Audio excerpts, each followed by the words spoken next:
Hola, ¿qué tal? Qué gusto estar nuevamente con ustedes. Y el día de hoy quiero hablar de un elemento que es bien importante. Es cierto que había dos potestades en pugna. Es cierto que había una confrontación de carácter ideológico. Es cierto que había una posibilidad de que aquello terminara en el conflicto de la guerra. Y sin embargo, me parece que es bien importante que nosotros veamos cuáles eran las bases sociales de las partes en conflicto.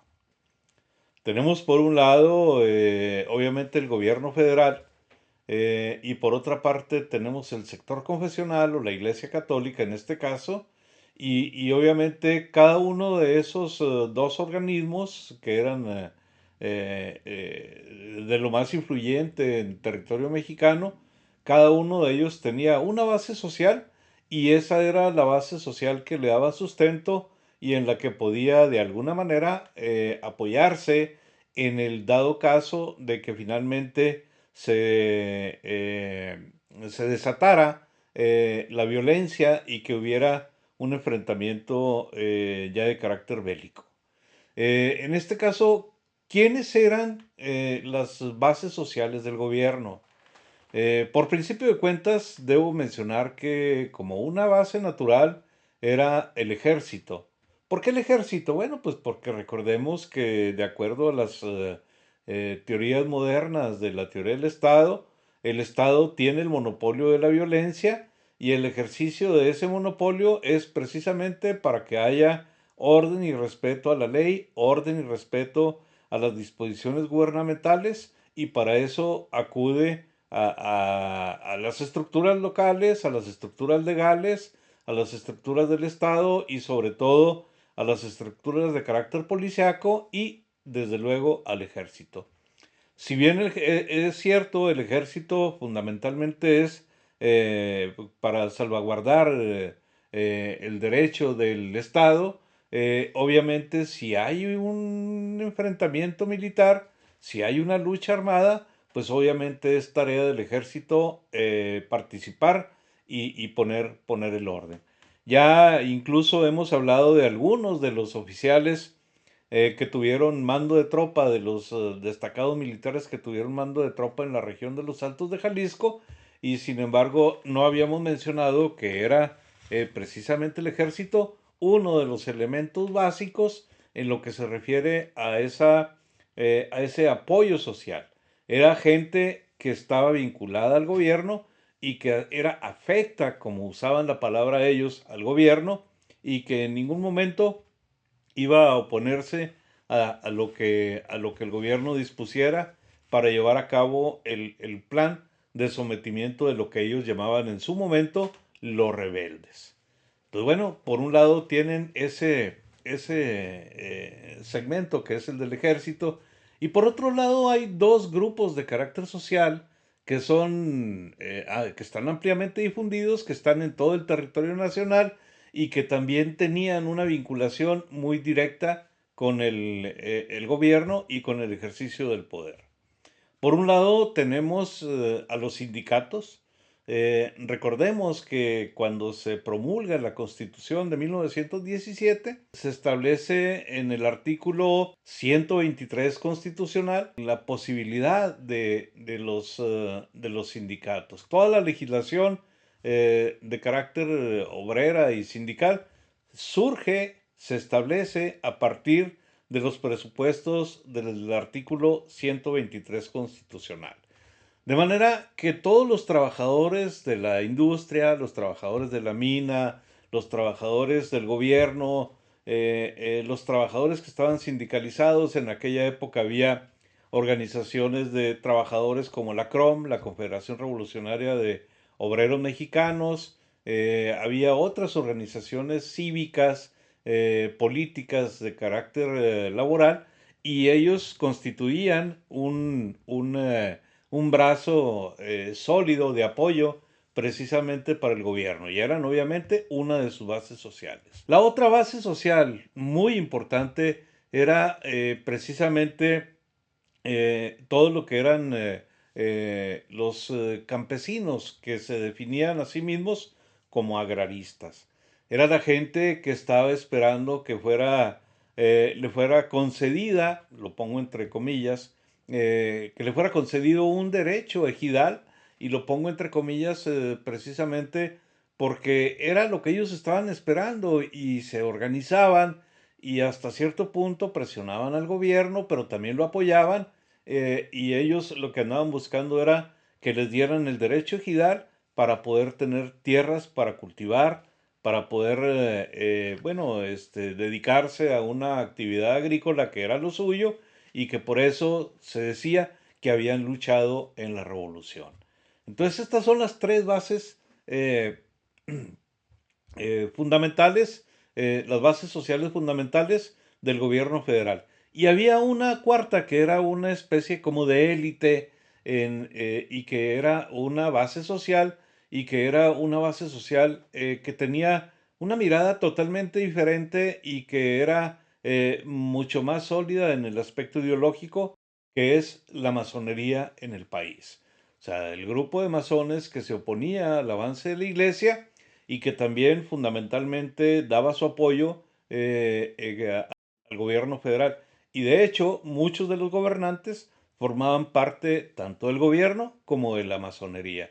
Y esto es bien importante porque es parte de lo que viene a avivar el conflicto y de lo que hace posible se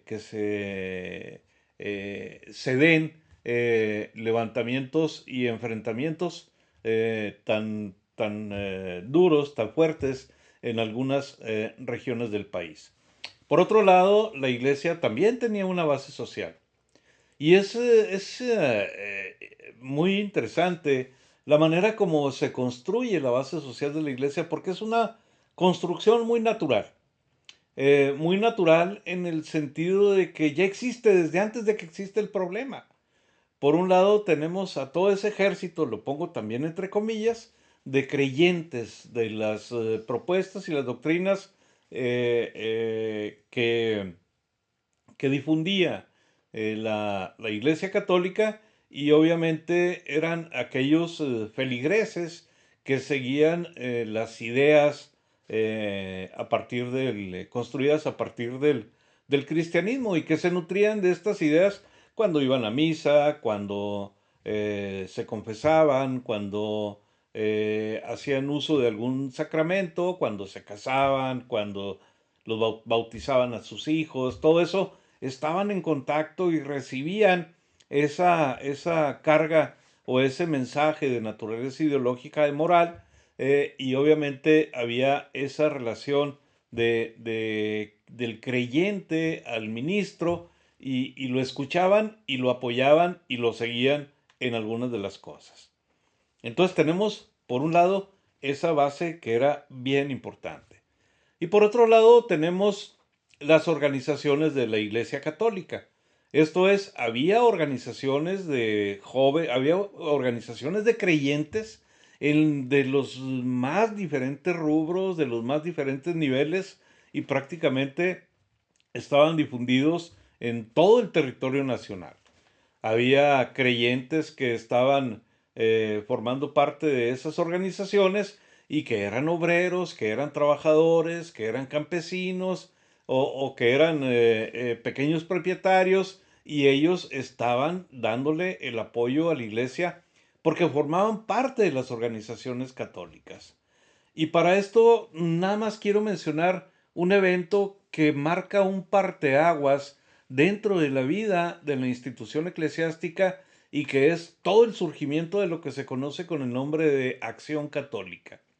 Y para que nos demos cuenta, la Acción Católica como tal, con esa denominación de Acción Católica, es de fines del siglo XIX, y obviamente se prolonga durante prácticamente todo el siglo XX y hasta la fecha.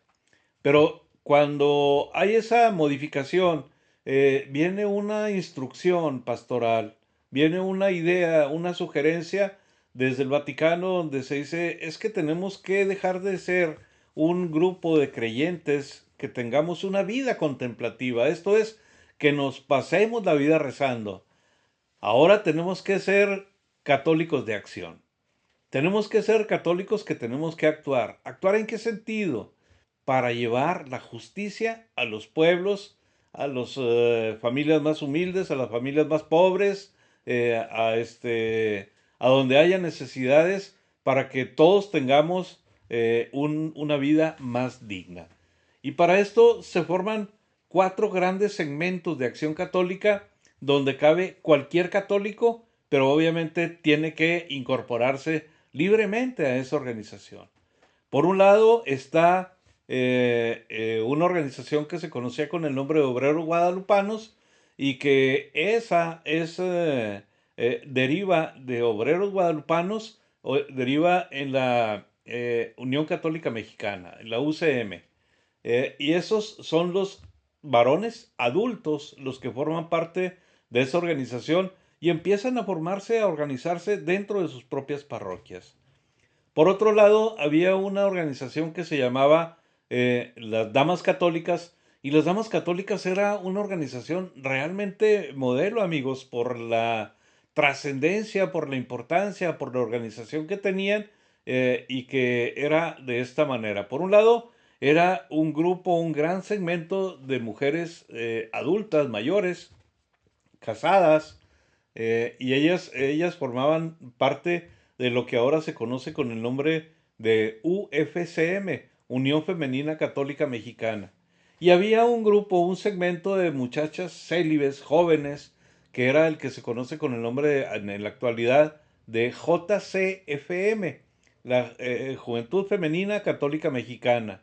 Y tenían un segmento de vanguardias, de esto es, de niñas, de jovencitas, que le llamaban vanguardias, y ellas eran las más pequeñas del grupo, pero ahí en Damas Católicas eventualmente cupieron prácticamente todas las mujeres. Ya tenemos pues 3 segmentos de la Acción Católica: el de los varones, el de las damas mayores y el de las mujeres jóvenes. Y finalmente, en 1908, con la organización de un sacerdote jesuita de origen belga, se forma lo que se conoce con el nombre de ACJM, que es la que congrega a los jóvenes católicos, y el acrónimo de ACJM quiere decir Acción Católica de la Juventud Mexicana. Entonces ya están esos 4 segmentos y aparentemente faltaba uno que fuera más dedicado sobre todo en las zonas rurales. Y recordemos que en esa época nuestro país era un país sumamente ruralizado, que era muy grande la zona rural. Esa organización que también formaba parte de estas bases sociales es lo que se conoce con el nombre de la adoración nocturna. Y la adoración nocturna, al estar mayoritariamente en la zona rural, lo que congregaba era muchos, ¿cómo se llaman? Muchos campesinos. Y bueno, entonces tenemos a la iglesia con todo el apoyo de la Acción Católica.